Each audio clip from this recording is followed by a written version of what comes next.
మొన్న ఎలక్షన్ లో నేను చూశాను. నేను 10 ఎలక్షన్లు రన్ చేశాను. మొట్టమొదటిసారిగా మొన్న ఎలక్షన్ లో అపోజిషన్ స్టేటస్ లేకుండా 175 సీట్లలో 164 గెలిపించి 11 సీట్లే కట్టబెట్టిన మొదటి ఎన్నిక ఇది. ఒక హిస్టారికల్ ఎలక్షన్స్ ఇది. ప్రజల ఎక్స్పెక్టేషన్స్ మీరు చూస్తే చాలా క్లియర్ గా ఉన్నారు.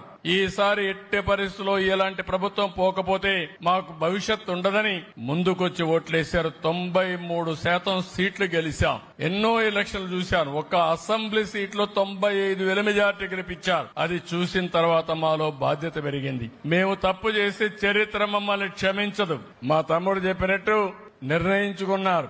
బతుకో చావో నిర్ణయించుకుని ఈసారి గెలవకపోతే మేము రాష్ట్రం వదిలిపెట్టి వెళ్లిపోతాం, ఏదో వేరే రాష్ట్రాలకు పోతాం, లేకపోతే వేరే దేశాలకు పోతాం అనే పరిస్థితికి వచ్చారు. అందుకే వేరే దేశాల్లో ఉండేవాళ్లు, వేరే రాష్ట్రాల్లో ఉండేవాళ్లు లక్షల రూపాయలు ఖర్చు పెట్టుకుని ఎన్నికల్లో వచ్చి పనిచేశారంటే అది ఆనాటి ప్రభుత్వం యొక్క ఘనత, ఆ ప్రభుత్వం పై నుండే వ్యతిరేకత అని చెప్పి కూడా నేను మీకు తెలియజేస్తున్నా.